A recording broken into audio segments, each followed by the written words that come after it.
जय मसीह की एंड गुड मॉर्निंग।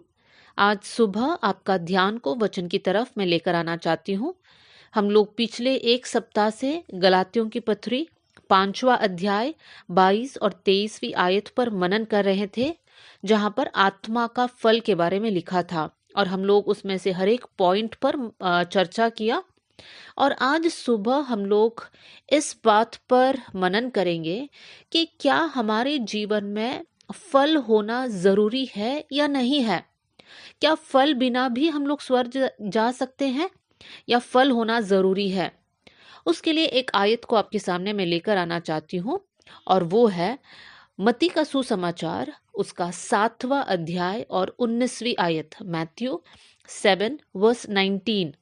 यहाँ पर इस प्रकार लिखा है, जो जो पेड़ अच्छा फल नहीं लाता वो काटा और आग में डाला जाता है। मेरे प्रियो, हर एक किसान जब एक पेड़ को देखता है तो उसमें से कुछ उम्मीद को रखता है। अगर आम का पेड़ है तो उसमें से आम की उम्मीद किया जाता है, सेब का पेड़ है तो सेब की उम्मीद किया जाता है। वैसे ही जब परमेश्वर ने हमें अलग अलग स्थानों में नियुक्त किया है, प्रभु ये चाहता है कि हमारा जीवन फलवंत रहे। 7 का 17वीं आयत मत्ती का सुसमाचार में हम पढ़ते हैं, इसी प्रकार हर एक अच्छा पेड़ अच्छा फल लाता है और निकम्मा पेड़ बुरा फल लाता है। अब यहाँ पर लिखा है कि फल तो सब लोग लेकर आते हैं, लेकिन कुछ लोगों का फल अच्छा है और कुछ लोगों का फल बुरा है। जो शरीर के अनुसार चलते हैं और वैसा फल लेकर आते हैं, उनका फल बुरा है। लेकिन जो आत्मा के अनुसार चलते हैं और आत्मा का फल उनके जीवन में दिखाई देता है, उनका फल अच्छा फल है। अब यहाँ पर यह भी लिखा है 19वीं आयत में, जो जो पेड़ अच्छा फल नहीं लाता वो काटा और आग में डाला जाता है। मतलब जो लोगों के जीवन में आत्मा का फल नहीं है लेकिन शरीर के अनुसार का फल दिखाई दे रहा है, तो उनका जीवन नाश की ओर बढ़ रहा है।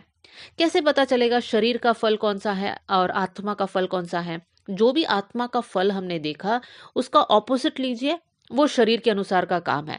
जैसा प्रेम आत्मा का फल है। प्रेम का विलोम शब्द है द्वेष, नफरत। अगर हमारे जीवन में नफरत है, द्वेष है, तो हम लोग जो है बुरा फल लेकर आ रहे हैं।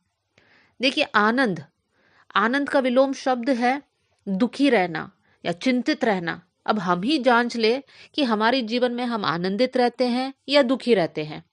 हमारे जीवन में शांति है या हम लोग अशांत रहते हैं। संयम है या फिर हम लोग बिना संयम के हमारे जीवन को जीते हैं। हमें परखना है, क्या हमारे जीवन में गुस्सा है, लालच है, तो हम शरीर के अनुसार है, बुरा फल को लेकर आ रहे हैं। मेरे प्रियो, यहाँ पर लिखा है जो हम लोग ने पहले पढ़ा मत्ती 7:20 में, उनके फलों से तुम उन्हें पहचान लोगे।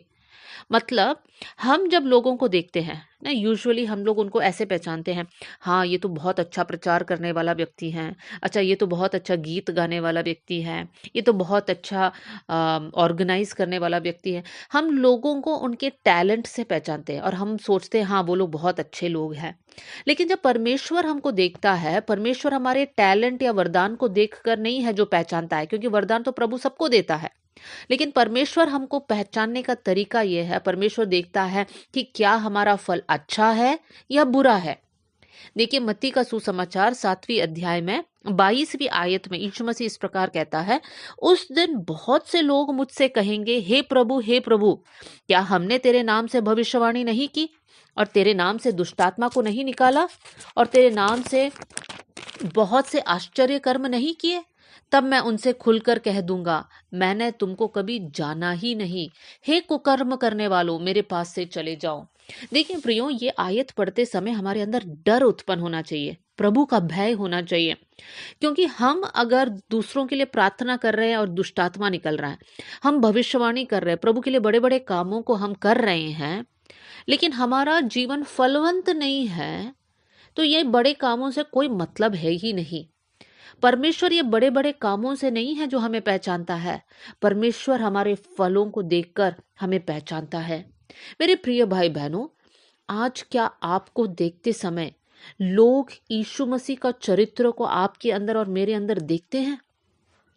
और अगर ऐसा है, तब हम बोल सकते हैं कि हमारा जीवन फलवंत है। अगर हम लोग लड़ाई झगड़ा करने वाले लोग हैं, हमारे खुद के जीवन पर संयम नहीं है और हम लोग जो है बहुत दुखी रहने वाले लोग हैं, चिड़चिड़ा रहने वाले लोग हैं, तो हम लोग जो वो निकम्मा पेड़ है जो बुरा फल को लेकर आते हैं। मेरे प्रिय भाई बहनों, वचन हमें इस प्रकार सिखाता है, यूहन्ना का सुसमाचार उसका 15वीं अध्याय और 16वीं आयत। यहाँ पर हम पढ़ते हैं, यीशु मसीह इस प्रकार कहता है, तुमने मुझे नहीं चुना परंतु मैंने तुम्हें चुना है और तुम्हें नियुक्त किया है कि तुम जाकर फल लाओ और तुम्हारा फल बना रहे, कि तुम मेरे नाम से जो कुछ पिता से मांगो वो तुम्हें मिल जाए। मेरे प्रियो, प्रभु ने हमें नियुक्त किया है कि हम अच्छा फल को लेकर आए। ये हमारी प्रार्थना होने पाए कि प्रभु हमको देखने वाले आपका स्वभाव हमारे जीवन में देखे। आइए हम लोग मिलकर प्रार्थना करें। स्वर्गीय पिता, आज का दिन के लिए हम धन्यवाद करते हैं। परमेश्वर पिता, हमारे जीवन में अच्छा फल उत्पन्न होने पाए।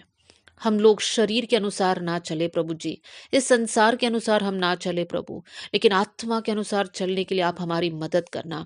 ये वचन सुनने वाले हर एक भाई और बहन के लिए मैं दुआ करती हूँ प्रभु जी, इन दिनों में आत्मा का कार्य उनके जीवन में होने पाए। परमेश्वर, आत्मा का फल उनके जीवन में दिखाई दे कर मैं प्रार्थना करती हूँ प्रभु, आपकी सामर्थ्य से उन्हें भर देना परमेश्वर पिता। परमेश्वर पिता, उनके जीवन बहुत सारे लोगों के लिए एक आशीष का कारण बन जाए। आपने हमारी प्रार्थना सुन लिया, इसलिए धन्यवाद। आदर और महिमा आपको देते हुए यीशु के नाम से हम मांगते हैं, amen. God bless you all. जय मसीह की।